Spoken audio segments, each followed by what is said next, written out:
Halo teman-teman, selamat datang di ALEF, Pengantar Logika Matematika dan Himpunan atau PLMH, bersama aku Arif Nurdhidayat.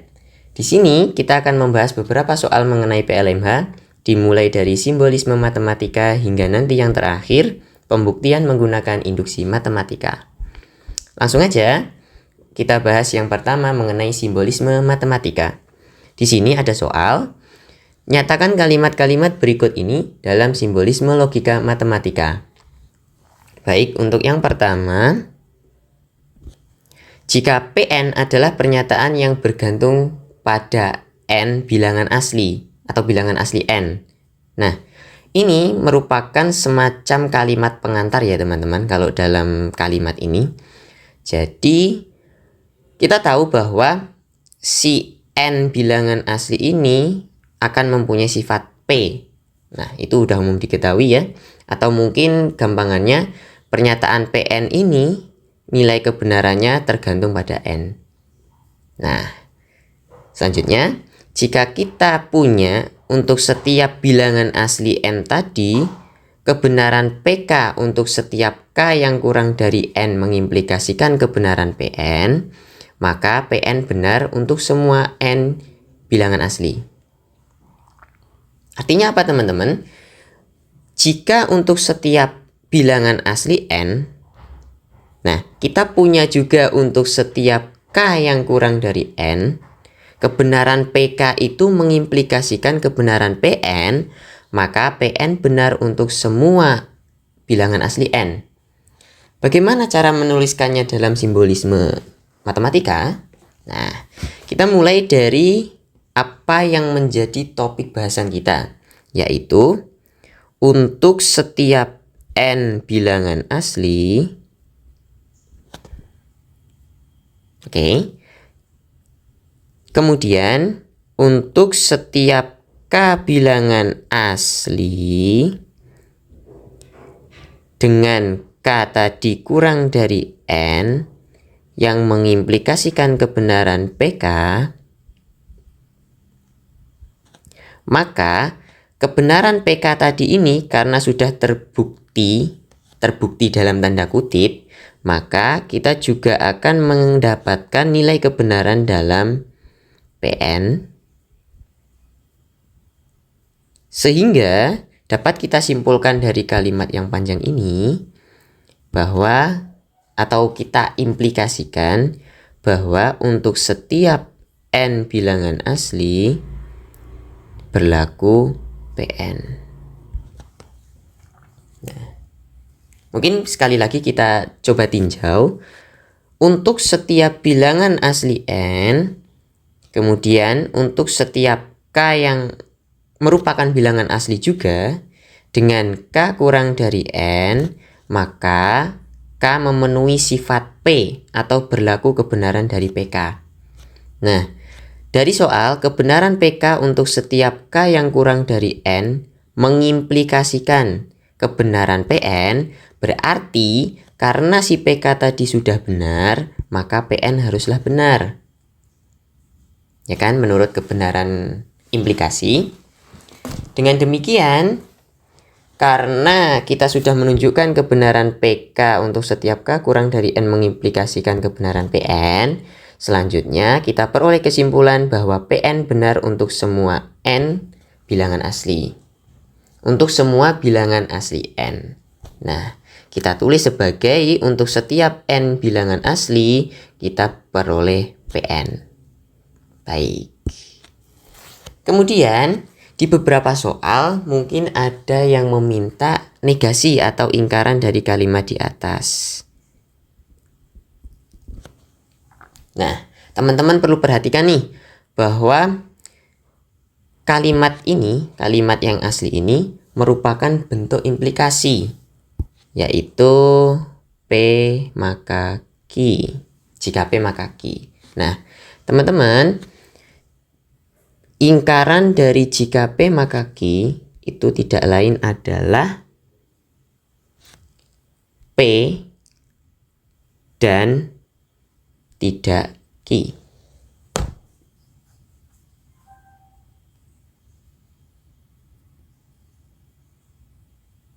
Ya, P dan tidak Q. Sehingga kita peroleh negasi dari kalimat yang ini adalah untuk setiap N bilangan asli,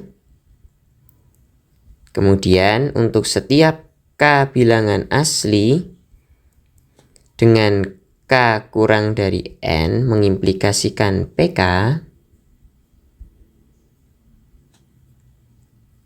yang kemudian seluruh kalimat tadi itu mengimplikasikan PN. Nah, dengan menggunakan sifat yang ini tadi, yang telah ditulis di sini, maka selanjutnya negasi ini akan memiliki disjungsi dan tidak Q. Q-nya yang mana? Yang ini. Nah, kita peroleh negasinya dari, ditulis saja dulu nggak apa-apa. N bilangan asli PN. Nah, yang ini akan kongruen atau ekivalen dengan untuk setiap N bilangan asli dan untuk setiap K bilangan asli, jika K kurang dari N maka PK, maka PN,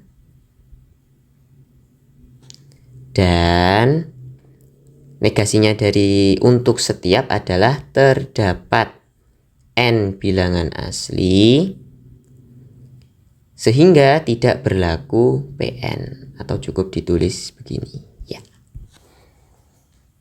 Oke, nomor 1 sudah selesai. Sekarang kita lanjut untuk nomor 2. Setiap bilangan genap yang lebih dari 2 dapat dituliskan sebagai jumlahan 2 bilangan prima. Nah, di sini kita diberikan petunjuk nih teman-teman. Simbolkan X adalah bilangan prima dengan PX. Biasanya di soal itu bisa meminta untuk kita menyimbolkan, atau kita juga bisa mendefinisikan penyimbolan. Agar apa teman-teman? Untuk menyingkat penulisan. Karena biasanya jika kita tulis secara utuh, maka itu akan menjadi panjang. Nah, langsung saja. Oh ya teman-teman, sekedar tambahan informasi, untuk yang nomor 1 tadi ini, itu merupakan prinsip induksi kuat atau biasa disebut strong induction.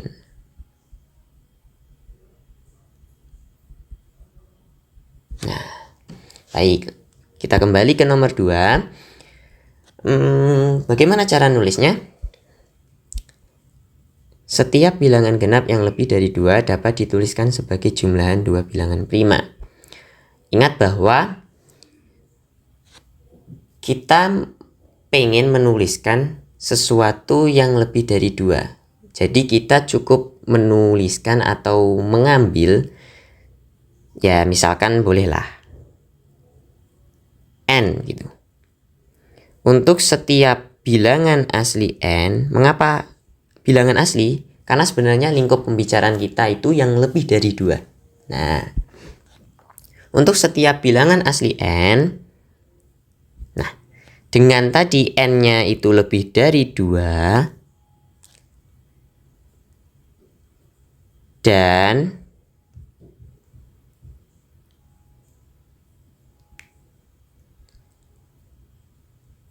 terdapat M anggota N, atau terdapat bilangan asli N, sehingga berlaku N sama dengan 2M. Nah, yang pertama ini kita memastikan bahwa si N-nya tadi itu merupakan bilangan genap yang lebih dari 2. Jadi di sini kita memvalidasi bahwa N-nya itu lebih dari 2, sementara yang belakang ini kita menunjukkan bahwa N-nya itu bilangan genap. Dengan kata lain, ada bilangan asli M, sedemikian sehingga N itu dapat dinyatakan sebagai 2M. Itu merupakan definisi dari dari bilangan genap. Selanjutnya kita akan menunjukkan bilangan genap yang tadi itu sebagai bilangan jumlahan dari 2 bilangan prima. Maka kalau syaratnya tadi sudah dipenuhi, kita cukup menuliskan syarat perlunya. Yang tadi kita sebut sebagai syarat cukup, kita akan menuliskan syarat perlunya dari sebuah implikasi. Gimana bentuknya?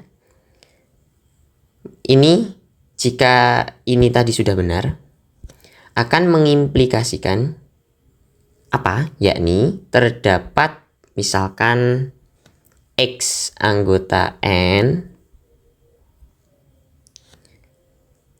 kemudian terdapat Y anggota N, atau sebenarnya ini bisa disingkat sebagai demikian, terdapat X, Y bilangan asli,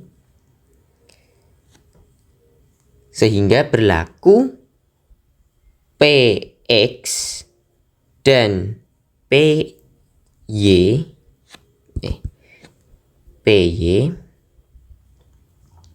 dan N sama dengan P dan N sama dengan X plus Y. Nah, baik, mari kita bedah lagi.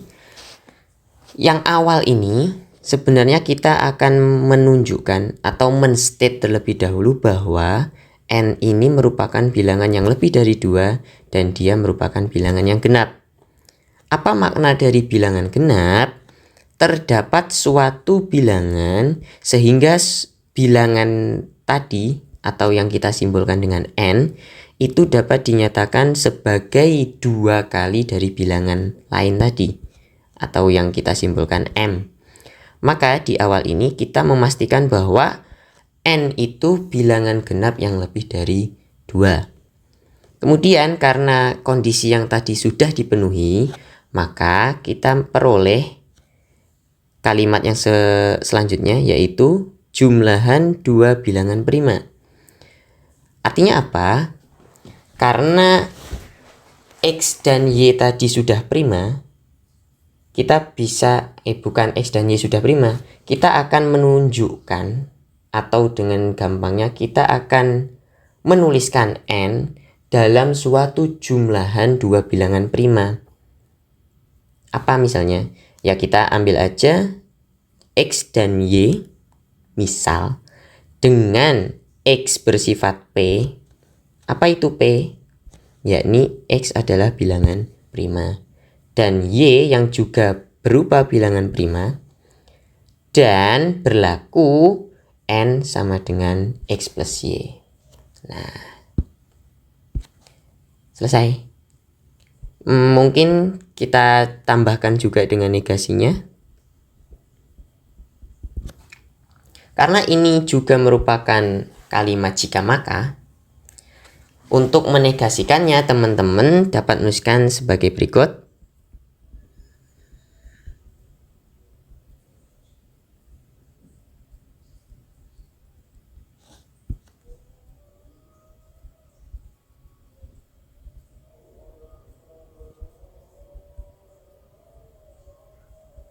Nah, ini tetap ya teman-teman, karena ini P-nya, yang ini merupakan P dan yang ini merupakan Q. Jadi yang kita negasikan adalah Q-nya dengan mengubah tanda implikasi menjadi disjungsi. Dan untuk setiap X, Y anggota himpunan semua bilangan asli, kita peroleh juga ini, negasi dari ini semua adalah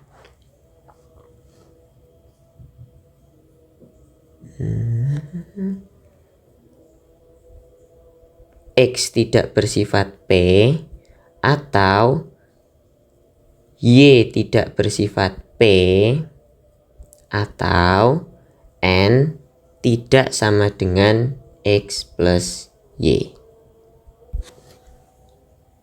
Jadi teman-teman kalau ingin menegasikan suatu kalimat, negasikan saja per komponen kalimatnya, dimulai dari kuantornya. Misalkan negasi dari terdapat X, Y bilangan asli, negasinya adalah untuk setiap. Dan nanti negasi dari untuk setiap adalah terdapat. Nah, baik. Karena Px menyimbolkan X bersifat P, yang X tadi bilangan prima, maka negasinya cukup ditulis sebagai ini saja, yaitu X tidak bersifat P, atau X bukan bilangan prima. Berlaku juga untuk yang Y. Kemudian negasi dari disjungsi adalah konjungsi, yakni negasi dari dan adalah atau. Kemudian yang terakhir kita menegasikan N sama dengan X plus Y. Negasinya apa? Ya, negasi sama dengan adalah tidak sama dengan. Kita beroleh N tidak sama dengan X plus Y. Baik. Nah, teman-teman, yang kedua ini itu juga merupakan sesuatu hal yang istimewa, yaitu kalau dalam matematika kita sebut sebagai konjektur atau dugaan Goldbach.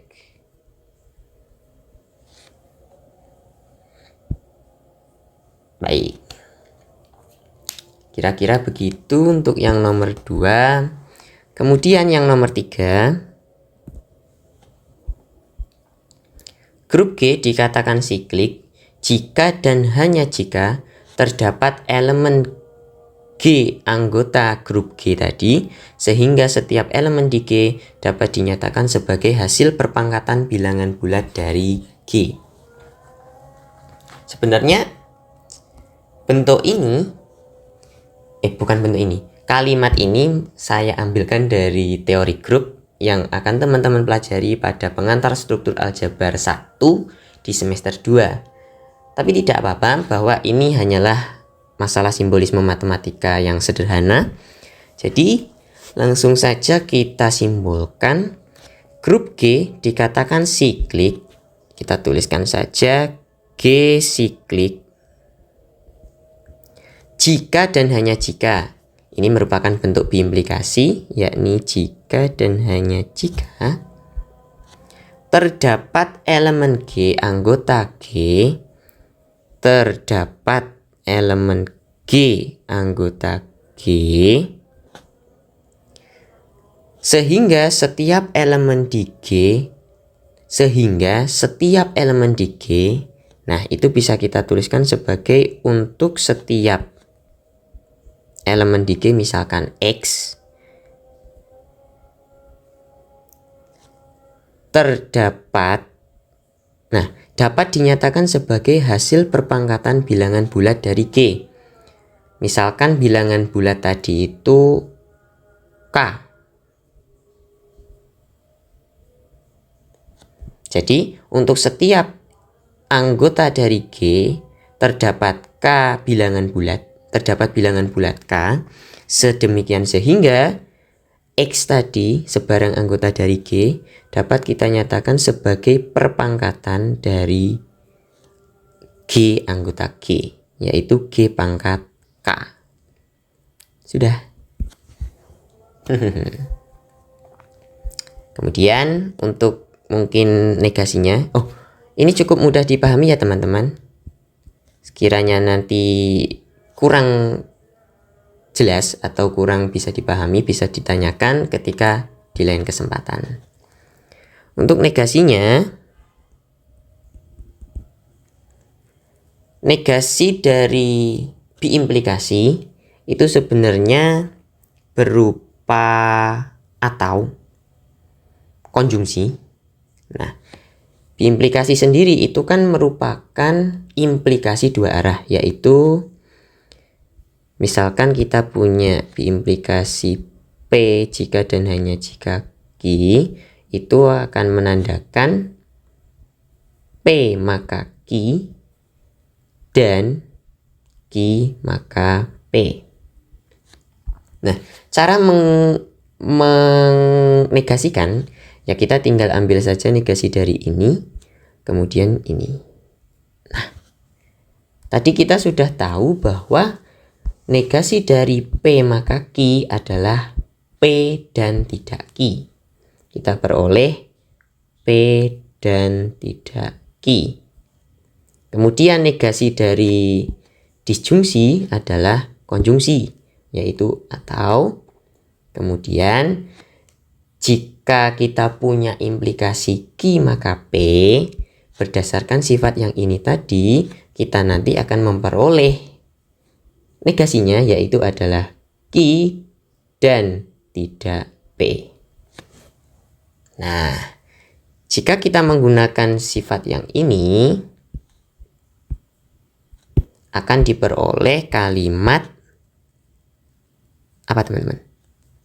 Gini aja, kita jabarkan dulu menjadi bentuk implikasi dua arah ini, yakni kita akan peroleh G siklik, maka terdapat G anggota G, sehingga untuk setiap X anggota G terdapat K anggota Z bilangan bulat. Sedemikian sehingga berlaku X sama dengan pangkat dari G.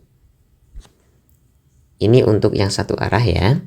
Kemudian untuk arah yang sebaliknya, kita akan peroleh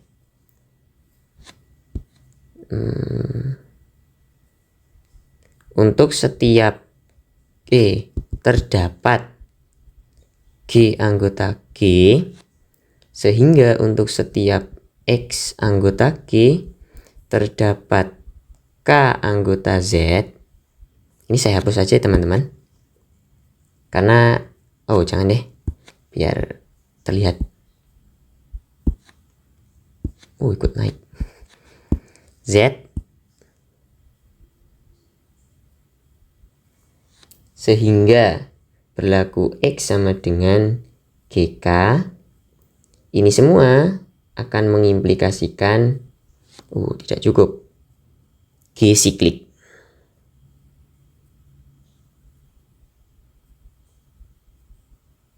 Nah, itu ya teman-teman. Berarti kalau kita ingin negasi dari kalimat aslinya, kita tinggal mengambil negasi dari kalimat yang panjang ini.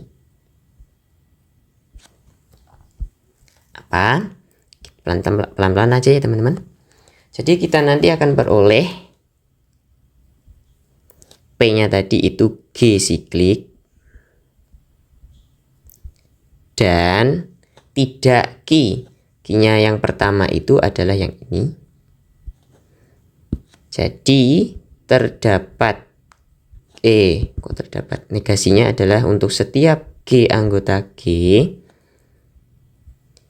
sehingga untuk setiap X anggota G, ini bukan untuk setiap ya teman-teman, tapi terdapat.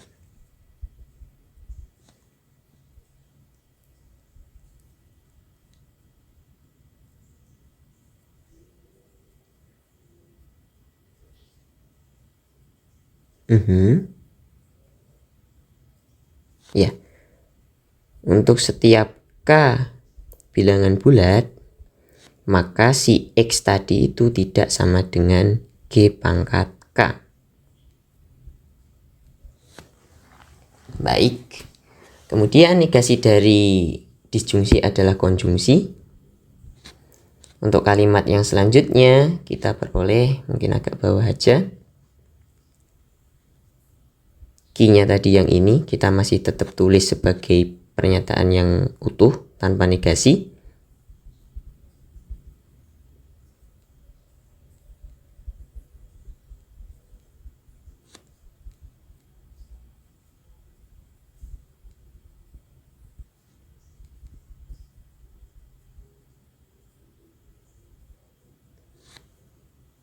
Nah, yang bagian ini kita pakai sifat yang ini tadi. Diperoleh dan tidak P. Berarti G tidak siklik, atau kita tuliskan G asiklik. Ya. Oke, selesai sudah untuk bagian yang pertama, yaitu mengenai simbolisme matematika. Selanjutnya, kita akan masuk ke bagian kedua, yaitu membuktikan sebuah proposisi atau pernyataan merupakan tautologi atau kontradiksi tanpa menggunakan tabel kebenaran. Untuk tautologi sendiri itu adalah pernyataan yang selalu benar apapun nilai kebenaran dari komponen kalimatnya. Sementara kontradiksi adalah kalimat yang selalu bernilai salah apapun nilai kebenaran komponen kalimatnya. Nah, kemudian kita akan membuktikan tanpa menggunakan tabel kebenaran. Yang biasanya teman-teman lakukan di kelas adalah menggunakan tabel. Sementara untuk pembuktian tanpa tabel, teman-teman bisa menggunakan aljabar logika atau ya nilai-nilai yang ekuivalen dengan suatu pernyataan. Nah, teman-teman bisa lihat di buku referensi maupun dari materi dari dosen, itu pasti ada. Nah, di sini saya mencantumkan beberapa hukum yang mungkin berguna nantinya, yaitu yang pertama ada hukum identitas, hukum dominasi, hukum idempoten, dan seterusnya. Kemudian di atas ini juga ada statement atau logika yang ekuivalen terhadap implikasi dan biimplikasi. Nanti teman-teman bisa baca sendiri di sini maupun di buku referensi. Di bawah ini juga ada aturan pengambilan kesimpulan, yaitu mungkin teman-teman juga udah familiar sama modus ponen, modus tollens, silogism, dan seterusnya. Nah, ini juga nanti dari semua ini dapat teman-teman buktikan menggunakan tabel kebenaran. Nah, di sini di soal yang biasanya ujian juga meminta, yaitu tanpa menggunakan tabel kebenaran, kita akan menggunakan hukum-hukum aljabar logika yang ada di sini. Jadi mau tidak mau teman-teman juga harus bukan sekedar hafal, tapi juga harus paham bagaimana dan kapan menggunakan hukum-hukum dan sifat-sifat yang ada di sini.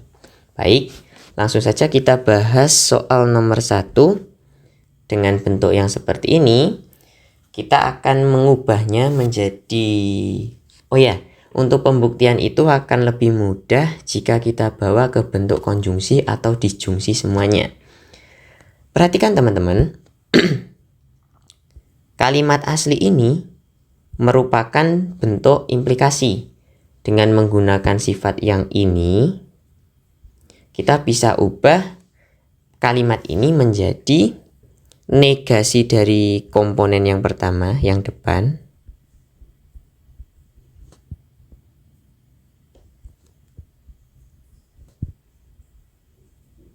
Kemudian atau, nah kalimat yang kedua masih sama.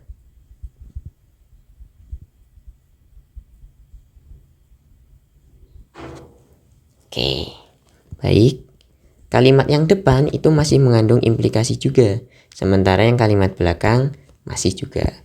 Jadi kita sederhanakan yang berada di kalimat besarnya, yaitu yang ini sebagai P, yang ini Q-nya. Kita peroleh tidak P atau Q maka R seperti ini. Ini masih negasi ya. Atau yang ini semua tetap negasi ya. Atau P maka R. Ini masih menggunakan bentuk yang ekuivalen dengan implikasi. Selanjutnya, ini masih ada bentuk implikasi lagi nih. Jadi kita sederhanakan lagi.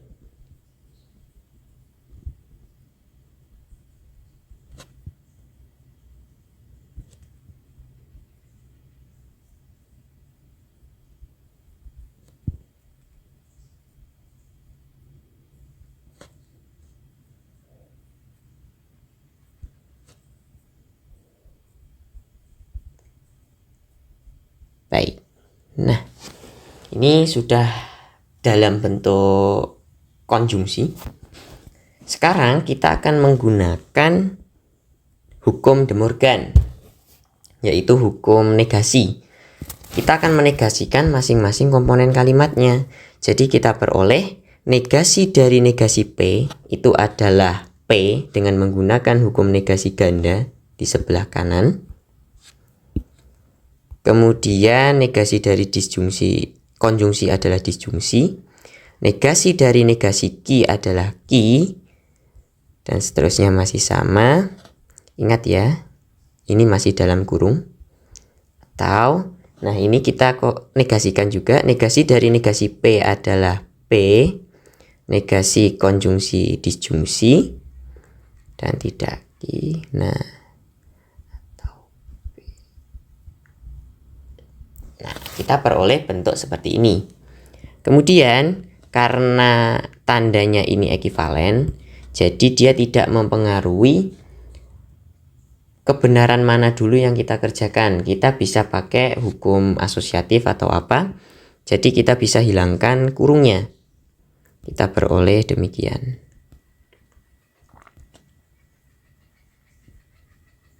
Yang ini sama juga.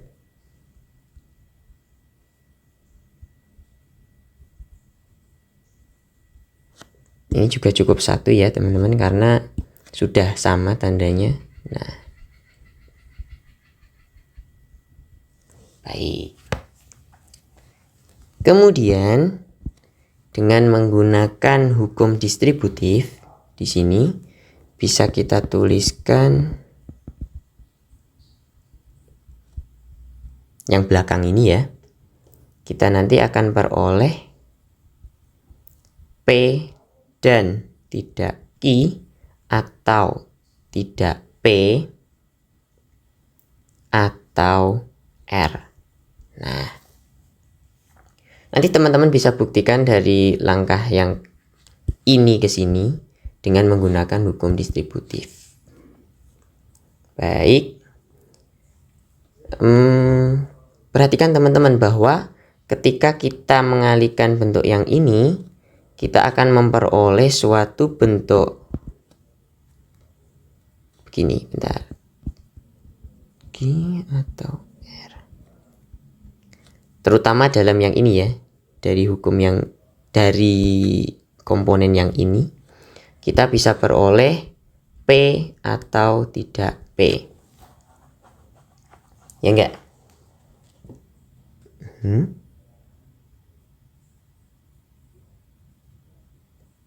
Nah, betul. Karena kita sudah peroleh P dan tidak P, dan kemudian menggunakan hukum absorpsi, maka yang ini akan menjadi true, bagian yang ini, dan kita masih punya R di sini. Oke.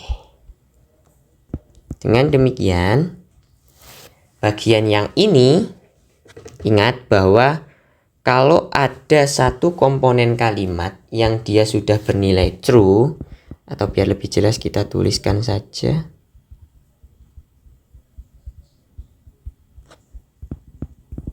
Kalau ada satu komponen kalimat yang sudah bernilai benar, dengan menggunakan hukum dominasi, kita akan peroleh semua kalimat ini bernilai benar, true.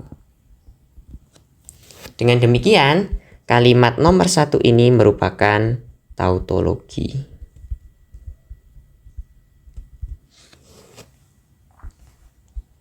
Oke. Lanjut ke nomor 2. Kita punya kalimat P jika dan hanya jika Ki, kemudian dan Ki jika dan hanya jika R, kemudian R jika dan hanya jika tidak P. Kalimat ini akan ekuivalen dengan, kita jabarkan dulu saja bagian yang 2 ini. Mengapa teman-teman? Karena ini nanti cukup mudah untuk dilihat. Mengapa? Nah, kita jabarkan dulu saja. Yang ini adalah P maka Ki dan Ki maka P. Menurut sifat yang ini. Kemudian yang selanjutnya kita juga bisa peroleh Ki maka R dan R maka Ki serta yang terakhir kita punya R jika dan hanya jika tidak P.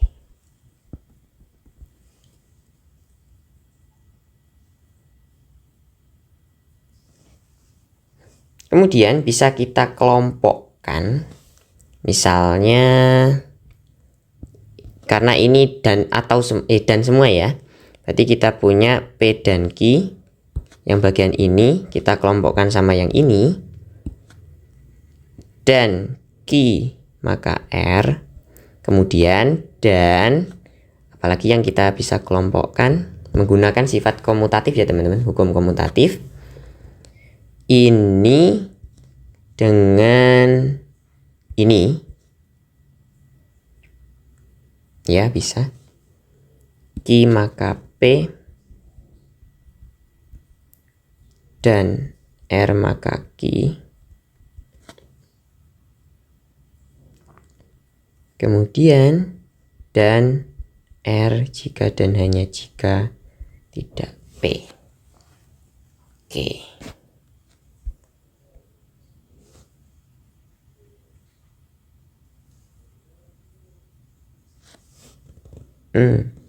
Oh, ini tadi Q maka P.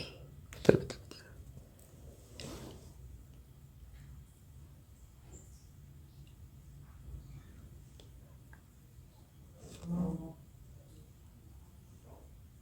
Ya. Dari yang awal kita bisa peroleh, ini juga bisa dibuat sebagai bentuk biimplikasi. Bukan biimplikasi, tapi transitif, yaitu jika P maka Q dan Q maka R, bisa kita peroleh P maka R. Dari mana? Dari yang mana ya? Ini nih, hypothetical syllogism. Kemudian sama seperti yang pertama, di yang kedua ini kita juga bisa peroleh, karena dia R maka Q dan Q maka P, kita peroleh R maka P. Pakai hypothetical syllogism juga. Dan R jika dan hanya jika P negasi. Nah, dari sini kita bisa pakai sifat asosiatif, di mana kita mengelompokkan yang depan ini. Jika P maka R dan R maka P, ini merupakan bentuk biimplikasi, yaitu P jika dan hanya jika R, dan R jika dan hanya jika tidak P. Nah, dari sini teman-teman bisa tuliskan dengan hukum transitif juga, atau tadi menggunakan hypothetical syllogism, bahwa P jika dan hanya jika tidak P. Pernyataan ini akan bernilai salah untuk setiap komponen kalimatnya, untuk setiap nilai kebenaran komponen kalimatnya. Kenapa teman-teman? Karena biimplikasi itu nilai kebenarannya akan bernilai benar jika kedua komponen kalimatnya itu bernilai sama. Misalkan P itu true dan tidak P itu false, ya kan? Ini pasti salah. Nilai ini pasti salah. Kemudian jika P-nya itu false, maka tidak P-nya itu true. Ini juga akan salah, karena ingat kembali bahwa nilai kebenaran biimplikasi itu tergantung pada nilai kebenaran komponen kalimatnya. Apakah dia sama atau tidak? Jika sama, biimplikasinya bernilai benar, akan selalu bernilai benar. Jika tidak, dia akan selalu bernilai salah. Jadi teman-teman, kita peroleh yang nomor 2 ini merupakan kontradiksi. Oke. Dengan demikian, selesai pembahasan kita pada pembuktian proposisi. Selanjutnya, setelah kita tadi mengenal simbolisme matematika dan bisa menyimbolkan dalam logika matematika, serta sudah disinggung sedikit mengenai negasi dari suatu kalimat, kita akan belajar bagaimana menentukan converse, inverse, dan kontraposisi dari suatu kalimat. Tentu saja, converse, inverse, dan kontraposisi tadi itu ada jika kalimatnya berupa implikasi atau jika maka. Nah, di sini saya sudah tuliskan teman-teman, converse itu merupakan kebalikan dalam tanda kutip dari pernyataan aslinya, yaitu jika kita punya P maka Q, converse-nya adalah Q maka P. Untuk inverse-nya itu adalah negasi dari masing-masing komponennya. Jika tadi kita punya P maka Q, maka inverse-nya adalah tidak P maka tidak Q. Untuk kontraposisi itu merupakan converse dari inverse. Ya, sesimpel itu teman-teman. Jadi untuk kalimat nomor 1, ini mungkin kita revisi sedikit. Ini bukan terdapat tapi F aksen C ada. Nah, maka limit ini mendekati. Nah, jadi kita akan menulis converse-nya, yaitu kebalikannya, dengan limit X menuju C dari Fx itu akan sama dengan Fc, maka F aksen C ada. Untuk inverse-nya, kita cukup menegasikan masing-masing komponen kalimatnya, yaitu apa? Jika F aksen C tidak ada, maka limit X menuju C dari Fx itu tidak sama dengan Fc.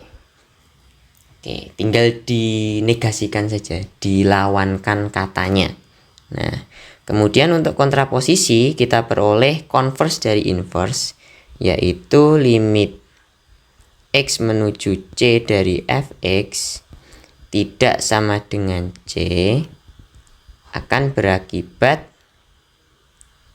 F aksen C tidak ada. Nah, bagaimana? Gampang kan teman-teman? Mungkin sedikit pengetahuan juga bahwa yang pertama ini merupakan definisi, bukan definisi tapi teorema, di mana jika F itu fungsi yang terdiferensiabel,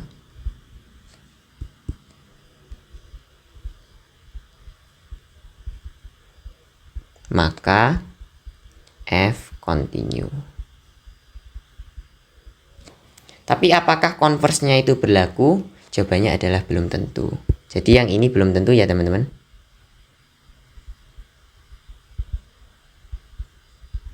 Nah, ini nanti banyak dipakai di kalkulus 1, kalkulus 2, dan seterusnya.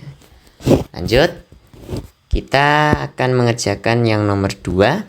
Converse-nya adalah kebalikan dari pernyataan aslinya, yaitu terdapat B subset dari A dengan B tidak sama dengan A, kemudian sehingga terdapat F dari A ke B yang bijektif. Ini fungsi ya teman-teman, cuman ya karena itu serbis UTS tidak akan dibahas lebih lanjut. Maka berakibat A tak berhingga. Ini mengenai himpunan juga. Baik. Kemudian untuk inverse, tadi inverse-nya adalah tidak P maka tidak Q. Jadi kita bisa negasikan saja keduanya. A berhingga maka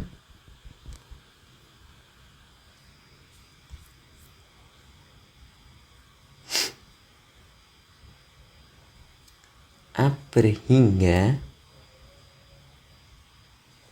maka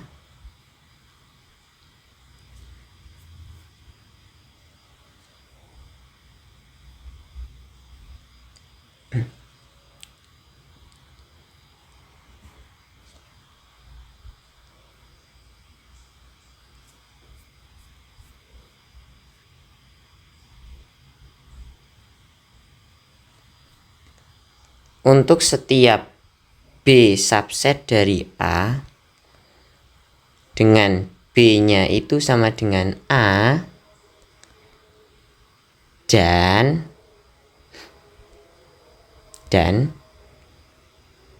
untuk setiap F dari A ke B itu tidak bijektif.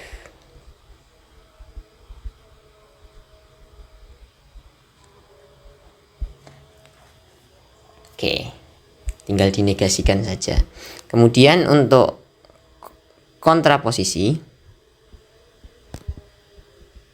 kita peroleh converse dari inverse, yaitu untuk setiap B subset dari A dengan B-nya itu sama dengan A, semua fungsinya dari A ke B itu tidak bijektif.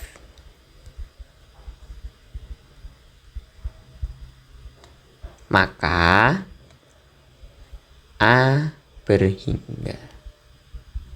Oke. Ya. Oke, untuk nomor 2 begitu. Kita lanjut untuk yang nomor 3. Converse-nya itu tinggal kita balik seperti yang tadi.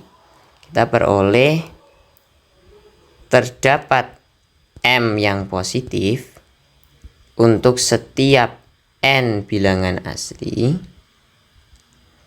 sehingga berlaku mutlak dari AN itu kurang dari sama dengan M.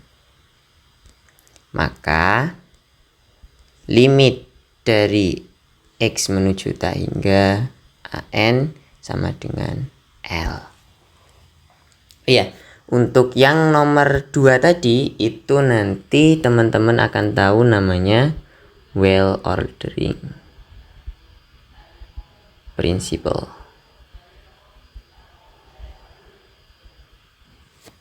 Itu nanti konteks teori himpunan ya teman-teman. Oke, lanjut kembali ke nomor 3. Inverse-nya adalah negasinya dari pernyataan asli.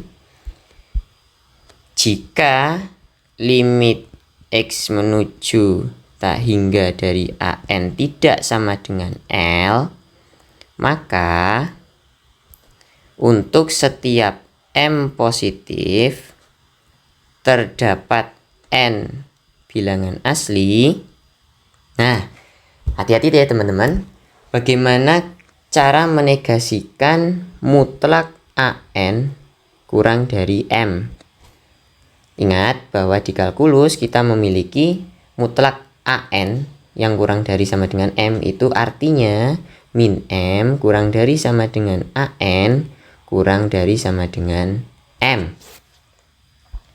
Dengan demikian, ketika kita menegasikan suatu interval ini, kita akan mengambil interval di mana kalimat ini itu berkebalikan, yaitu karena ini di antara min M dan M, berarti kita peroleh kebalikannya adalah AN itu kurang dari sama dengan min M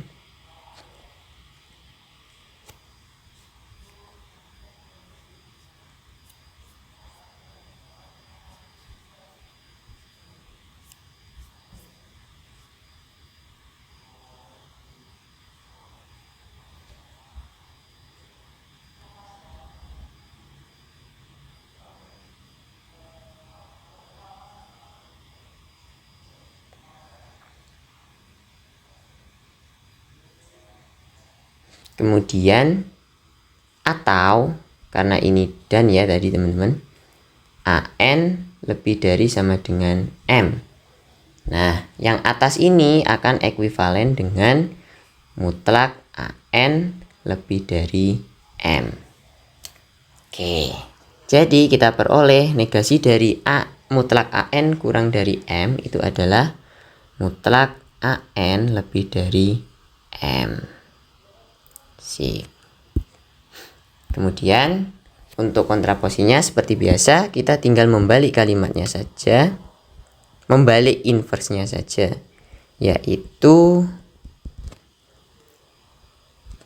untuk setiap M yang positif